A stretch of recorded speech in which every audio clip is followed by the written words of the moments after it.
नमस्कार साथियों, कैसे हैं आप सब। राजस्थान में जज बनने का मौका है आप सबके पास अगर आपके पास एलएलबी की डिग्री है।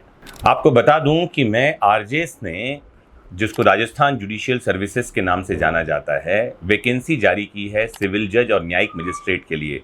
और 1, 2, 10, 15, 20 नहीं, 222 पद वो हैं जारी किए गए हैं। 222 वैकेंसीज हैं। एक शानदार मौका है हर किसी के लिए जज बनने का अगर आपके पास एलएलबी की डिग्री है और आपने 21 साल की आयु पूरी कर ली है।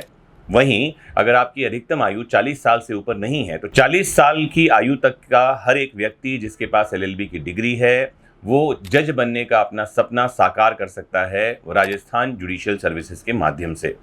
अगर आप एससी, एसटी या ओबीसी कैटेगरी में आते हैं तो 5 साल का और रिलैक्सेशन है, यानी कि 45 साल तक की आयु तक के लोग फॉर्म भर सकते हैं।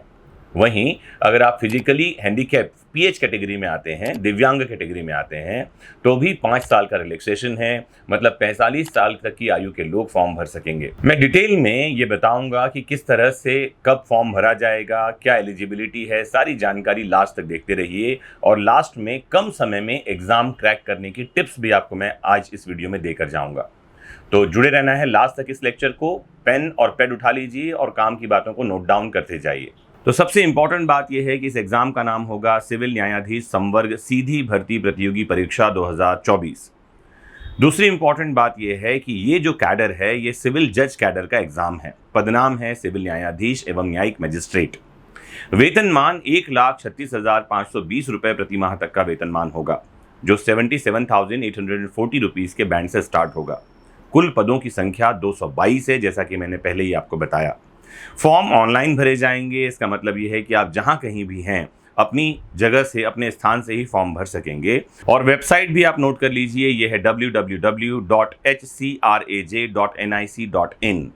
ऑनलाइन एप्लीकेशन भरने शुरू हो चुके हैं 9 अप्रैल 2024 से, और आप ये फॉर्म भर पाएंगे 8 मई 2024 तक। ध्यान रखिए, 8 मई 2024 शाम 5 बजे तक पोर्टल खुला रहेगा। प्रिलिमिनरी एग्जामिनेशन कब होगा? प्रिलिमिनरी एग्जामिनेशन होगा 16 जून 2024 रविवार को। ये बात भी ध्यान रखना है कि ये टेंटेटिव डेट है, मतलब फाइनल डेट बाद में जारी किया जाएगा, लेकिन आप अपने दिमाग में ये बात रखिए कि 16 जून तक एग्जाम हो सकता है। फिर उसके बाद होगा मेंस एग्जामिनेशन। तो मेंस एग्जामिनेशन में प्री क्लियर करने वाले लोग जाएंगे और प्री एग्जाम के बाद मेंस की डेट आएगी जो अभी तक नहीं डिक्लेयर की गई है। मेंस में जो लोग क्वालिफाई करेंगे वो इंटरव्यू में जाएंगे और इंटरव्यू की डेट भी अभी डिक्लेयर नहीं की गई है, ये मेंस के बाद ही डिक्लेयर की जाएगी। अब आते हैं फीस के लिए। तो एग्जामिनेशन फीस सामान्य वर्ग के लोगों के लिए 1250 रुपए है। राजस्थान राज्य में जो लोग ओबीसी में आते हैं, नॉन क्रीमी श्रेणी में, वो 1000 रुपए का फीस जमा करेंगे। और वहीं दिव्यांगजन या एससी एसटी के लिए, जो राजस्थान राज्य के एससी एसटी में आते हैं, 750 रुपीज की फीस रखी गई है। जैसा कि मैंने पहले ही बताया, न्यूनतम शैक्षणिक योग्यता मीन्स मिनिमम एलिजिबिलिटी जो क्राइटेरिया है वो है एलएलबी की डिग्री। मतलब ये कि फॉर्म भरने की तारीख तक आपके पास एलएलबी की डिग्री होनी चाहिए। लेकिन नोटिफिकेशन के क्लॉज 17 के सब क्लॉज 2 में अगर आप जाएंगे तो वहां एक बात लिखी हुई है, मैं आपके लिए रीड कर देता हूं। लिखा है, पर्सन हु हैज अपीयर्ड और is appearing in final year final semester of LLB shall be eligible to apply for the post. Such candidate has to acquire the requisite educational qualification before main examination and proof thereof has to be submitted to the officer of registrar, Rajasthan High Court, Jodhpur.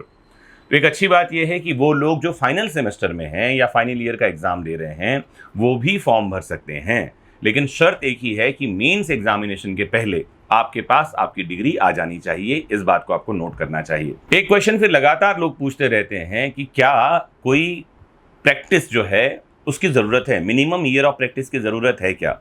तो आपको जानकारी दे दूं, आपने LLB की degree पूरी ही नहीं की है और आप एग्ज़ाम के लिए एलिजिबल हैं तो प्रैक्टिस का सवाल ही नहीं उठता, क्योंकि प्रैक्टिस करने के लिए आपके पास एलएलबी की डिग्री पहले होनी चाहिए। इसका मतलब ये है कि कोई भी व्यक्ति जो प्रैक्टिस नहीं कर रहा है या उसका रजिस्ट्रेशन नहीं है एडवोकेट के रूप में या उसके पास सनद नहीं है तो भी वो एग्जाम का फॉर्म भरने के लिए एलिजिबल है। अब आते हैं पाठ्यक्रम यानी सिलेबस में। एग्जाम 3 फेज में होगा। पहला पार्ट जो है वो प्रीलिम्स एग्जामिनेशन का है, ये ऑब्जेक्टिव क्वेश्चन होंगे इसमें। दूसरा पार्ट जो है मेन एग्जामिनेशन का होगा, जिसमें सब्जेक्टिव क्वेश्चन होंगे, प्रश्न के उत्तर लिखने होंगे। और तीसरा एग्जाम जो है वो इंटरव्यू है, जिसको वाइवा वॉस कहा जाएगा। जो प्रीलिमिनरी एग्जामिनेशन होगा उसमें 100 क्वेश्चंस आएंगे, जिसमें 70% वेटेज जो है वो लॉ सब्जेक्ट को दिया गया है और 30% वेटेज जो है वो हिंदी और इंग्लिश लैंग्वेज को दिया गया है। तो 100 क्वेश्चन आएंगे, 100 नंबर का ये पेपर होगा और लिखा है there shall be no negative marking for wrong answers in preliminary examination. कोई नेगेटिव मार्किंग नहीं होगी। OMR शीट में ये एग्जाम होगा, एग्जाम ऑनलाइन नहीं होगा और टोटल ड्यूरेशन एग्जाम का होगा ये 2 घंटे यानी 2 आवर्स का होगा। अब सिलेबस देख लीजिए, लॉ का जो सिलेबस होगा वो वही होगा जो मेन एग्जाम का होगा।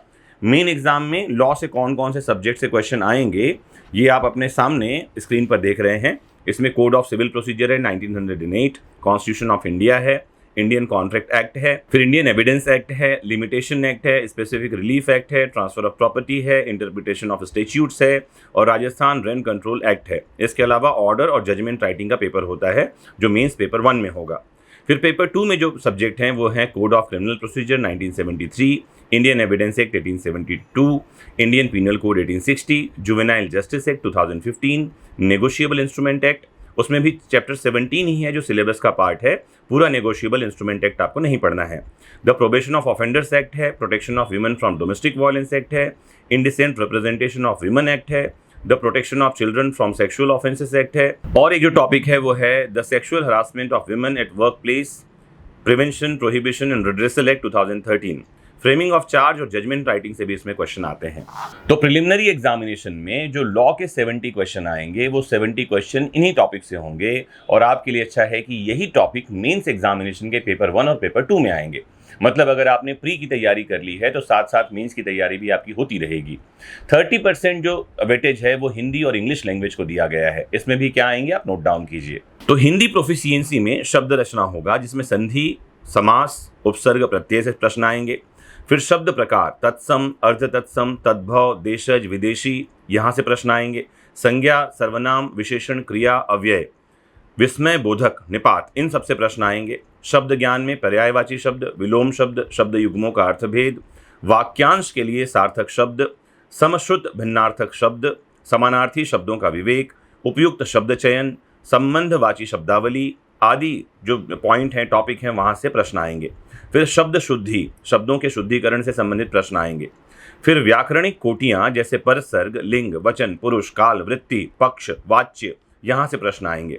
वाक्य रचना, वाक्य शुद्धि, विराम चिन्हों का प्रयोग, मुहावरे, लोकोक्तियाँ और पारिभाषिक शब्दावली, विशेषतः प्रशासनिक और विधिक, यहाँ से आपके एग्जाम में प्रश्न आएंगे जो हिंदी प्रोफिशिएंसी का पार्ट होगा। फिर जो 30% क्वेश्चन आपके प्री एग्जाम में आ रहे हैं उसमें इंग्लिश प्रोफिशिएंसी को भी जगह दी गई है, जिसमें टेंसेस हैं, आर्टिकल्स हैं, डिटरमाइनर्स हैं, फ्रेजल वर्ब्स एंड इडियम्स आएंगे, एक्टिव एंड पैसिव वॉइस होगा, कोऑर्डिनेशन एंड सबऑर्डिनेशन होगा, डायरेक्ट एंड इनडायरेक्ट स्पीच से प्रश्न आएंगे, modals expressing various concepts, for example obligation, request, permission, prohibition, intention, condition, probability, possibility, purpose, reason, companions and contrast, यहाँ से आपके exam में प्रश्न आएंगे। फिर एंटोनिम एंड सिनोनिम्स का भी वेटेज है जो इंग्लिश प्रोफिशिएंसी का पार्ट है। तो ये हिंदी और इंग्लिश का सिलेबस है। यहाँ से कुल 30 ऑब्जेक्टिव क्वेश्चन आपके प्री एग्जाम में आने वाले हैं।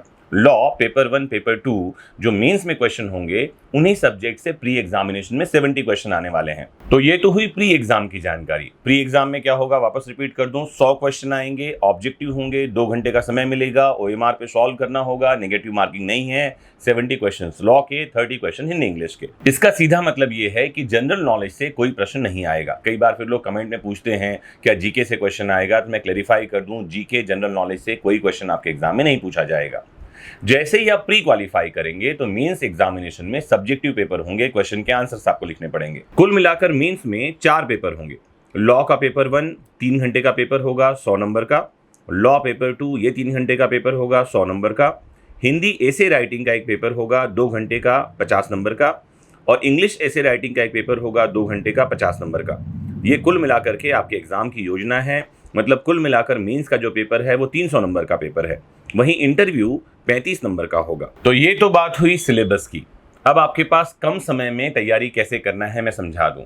देखिए मेंस जो है वो तो कम समय में तैयार नहीं होता, मेंस के लिए आपको समय देना होता है। लेकिन फिलहाल आपके पास लगभग 2 महीने का समय है। अभी अप्रैल चल रहा है और जून में आपका एग्जाम होना है।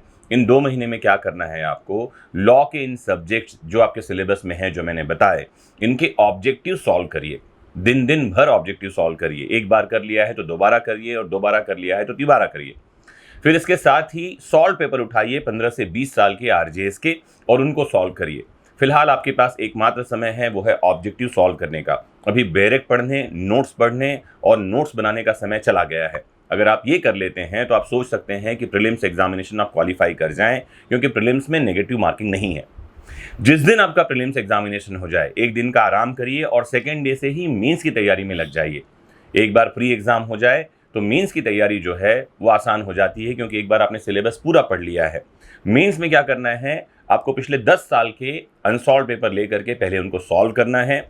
तब आपको आइडिया हो जाएगा कि कौन से टॉपिक से कौन से क्वेश्चन और किस तरह के क्वेश्चन पूछे जा रहे हैं। एक बार अगर आपको ये अंदाजा लग गया कि कौन से टॉपिक से कहां से कैसे क्वेश्चन पूछे जा रहे हैं, तो शायद मेंस की पढ़ाई आपकी आसान हो सकती है। बेहतर है अगर आप किसी सीनियर या किसी टीचर से गाइडेंस ले सकें। अगर आपके पास कोई ठीक ठाक कोचिंग इंस्टीट्यूट है जहां लोग अच्छी जानकारी दे रहे हैं, समय पर पढ़ाई करवा रहे हैं, और वहां टीचर्स के एक्सप्लेनेशन का तरीका बढ़िया है, तो आप वो भी ज्वाइन कर सकते हैं। तो आज यहीं रुकते हैं। अगर आप और कुछ जानना, समझना, पूछना चाहते हैं तो ज़रूर कमेंट बॉक्स में बताइए। आरजे से रिलेटेड सॉल्व पेपर्स और साथ ही कुछ मॉक टेस्ट पेपर्स और नोट्स और उनके साथ ही वीडियो लेक्चर्स हमने प्रोवाइड कर रखे हैं वैदिक शिक्षा ऐप पर। अगर आपने डाउनलोड नहीं किया है तो आज ही डाउनलोड कर लीजिए। और अगर कुछ क्वेरी आपके मन में है तो इस संबंध में, टेक्निकल संबंध में, ऑनलाइन लेक्चर या क्लासेस के संबंध में आप जानकारी के लिए कॉल कर सकते हैं इस नंबर पर। यह है 6262604142। रिपीट कर दूं, 6262604142। तो दोस्तों, आप सबको राजस्थान जुडिशियल सर्विसेज के लिए अग्रिम बधाई और शुभकामनाएं। आप तैयारी में लग जाएं, और लग गए हैं तो तैयारी को थोड़ी धार दें, और ध्यान रखें कि सफलता जो है वो एक दिन में नहीं मिलती, लेकिन हाँ, एक दिन ज़रूर मिलती है। मेरी शुभकामनाएं आपके साथ हैं। जुड़े रहिए आपके अपने फेवरेट प्लेटफॉर्म वैदिक शिक्षा से। नमस्कार, जय हिंद।